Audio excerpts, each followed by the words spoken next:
Hello everyone, কেমন আছো সবাই? আশা করি খুব ভালো আছো। এখন আর আমি মেয়ে রেডি হয়ে গেছি, আর আমার হাজব্যান্ডও রেডি হয়ে গেছে। আমরা বেরিয়ে পড়লাম কোথায় সেটা জানার জন্য। তোমরা অবশ্যই কমেন্ট করো।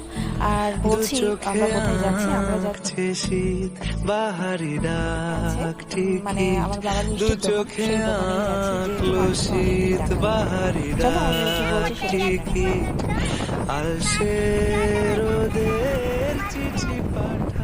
তো চলো তোমরা ভিডিওটা দেখতে থাকো। যদি ভালো লাগে ভিডিওটা অবশ্যই